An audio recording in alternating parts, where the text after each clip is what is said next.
Well, guys, we got a treat for you today. So I got Jerry and Don with me here, and we found an old lode mine actually over a decade ago, and we just kept walking past it and stuff, and we finally went into it a couple of weeks ago, and all we did is take up a couple of scoops off the bottom of the floor, threw them in actually a grocery bag when we were on our way to do something else, and Don panned it out, and it had quite a bit of gold in it, and that's just what fell out of the wall of them blowing up, you know, the ore body and stuff. So we're going to go down today, and we're smart enough, finally, that we brought the GPZ 7000 from Mine Lab and the Gold Monster 100 or 1000 Mine Lab metal detectors. And this is in an area that's very, very rich, and we know where this vein leads. We're not going to tell you where we're at. We're in Norway, right? I thought just outside of Oslo, yeah, Norway.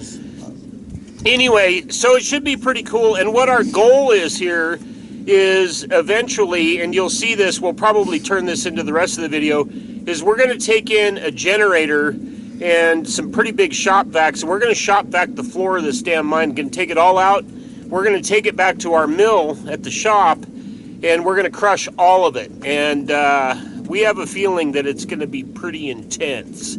So anyway, we got a little bit of a ride to get in there, so we'll catch you down at the mine.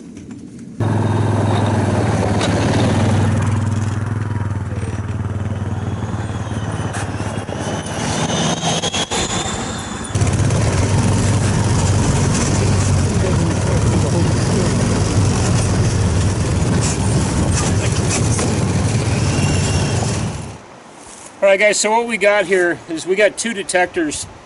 The Monster 1000, actually I love this one because it's really sensitive, and we should be able to get small pieces that are on the floor. We don't know if there's old trash in this mine, we'll find out. The 7000, we're going to metal detect the actual ore body, which you'll see, and this will go in a couple of feet through solid rock. We already know that with our other lode mine that we've got. That looks like it may have had a little recent stuff there. Oh yeah, yeah. There's a pop can over there.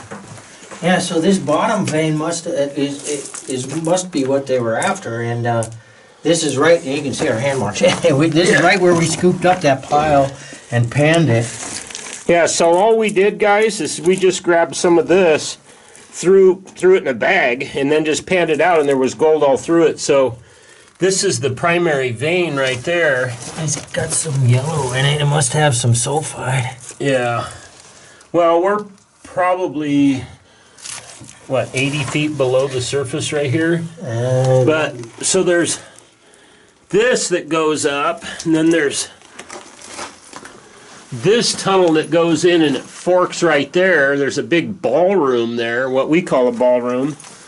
A little portal here that goes down to a lower level, where that's where Don's going to pan. Obviously there's good clean water there, and there's the opening, so you can see we're not very far in yet, but they started to stope this up. They went pretty far. Yeah. They went pretty far up in there too. Well, the vein widens out right here, and then it narrows out, and it's it looks relatively not super steep, Jerry. I mean, as far as the... Look at the roll here.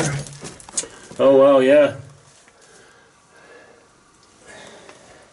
Does that go up and just dead end up there? Is that...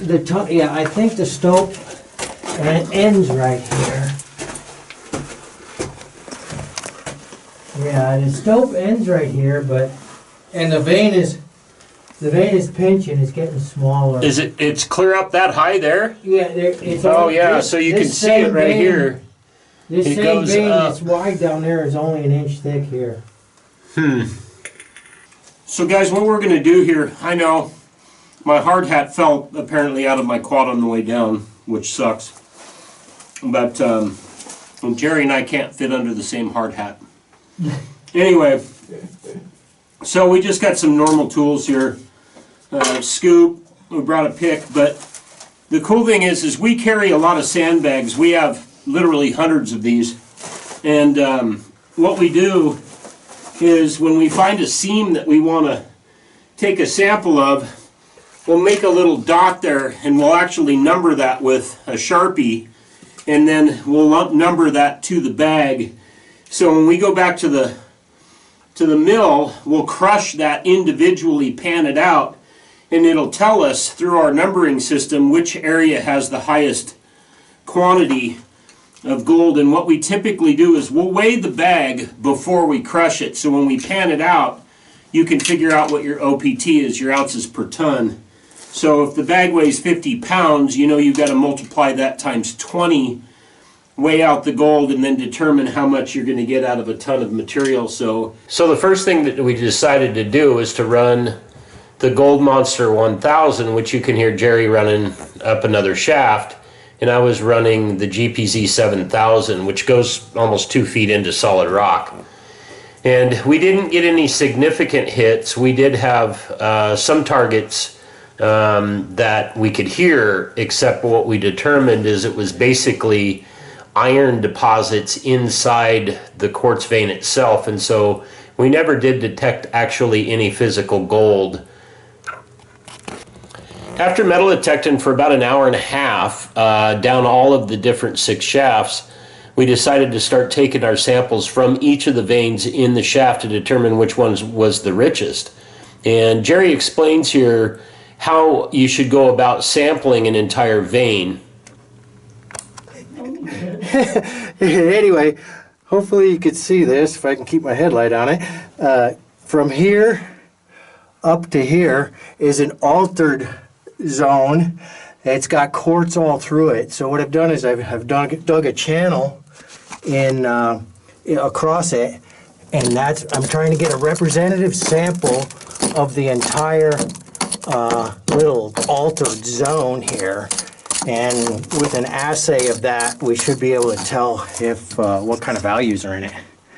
But that's the idea. I'm letting it drop right in the pan, and then it goes right in the bag. So this is what we're chipping away and taking the samples out of. I'll give you a real clear shot here.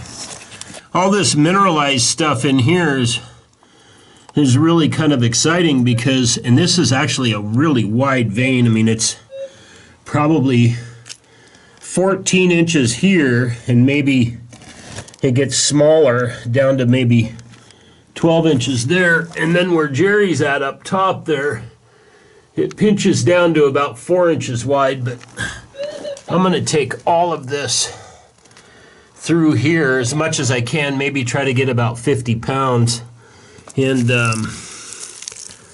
see what we can come up with. But that, I mean, that to me looks really good. It's obviously got quartz all through it. It's got fresh air. So we got about 6 samples. Does that look about right, Don? Yes. So anyway, we'll take this back to the mill and crush it, and then we'll individually pan that out. You can see some of these samples are a lot smaller than others. Like the first sample that I took is probably 50 pounds, so, but you can still do the math on them. So anyway, it's cold. It snowed last night, so we're gonna get the hell out of here as soon as we can find Jerry. I don't know where he went. Anyway, we'll go crush this.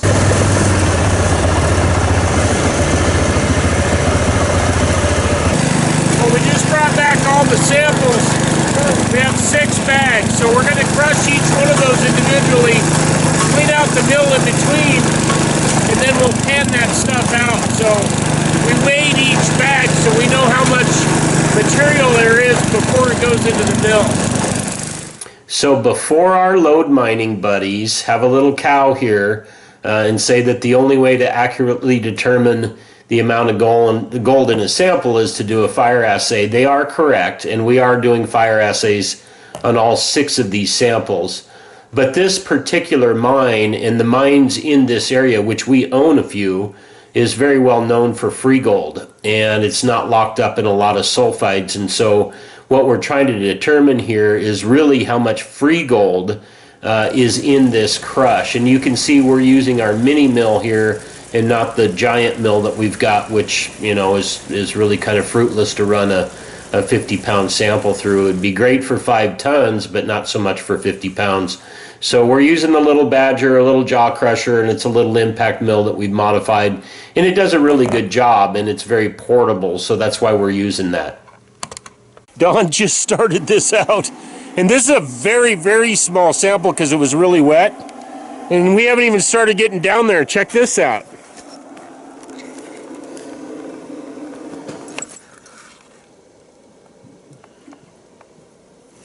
What's interesting is he hasn't even knocked this down. That was just in the corner of the pan. That's because of the way I pan.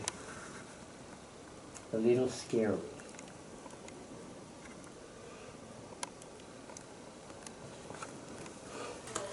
You know, that may not look like a whole lot in a pan, but when you're talking about a 10-pound sample and you pull a gram of gold out of 10 pounds of ore that you chisel out of a wall, that's pretty impressive.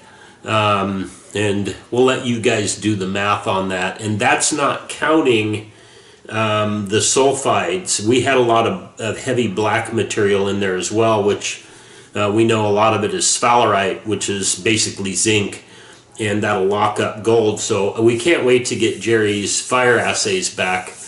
But guys, we hope that you enjoyed this video, and we do that to try to teach you you know, how to go out and actually sample. And remember, it's dangerous going into mines. Wear a hard hat, safety glasses, all that kind of stuff. Although we didn't really lead by example today because I lost my damn hard hat. But guys, if you want to get access to a lot of really killer claims, join AMRA. It's tax deductible, $200. You get access to about 80 claims in 6 states, and we're still growing. And it's for a good cause. We help little guys out there that have nobody else to turn to, and it's from support like you that allow us to keep doing that. So anyway, I'm Shannon, and that was Don and Jerry in the video. We'll see you next time.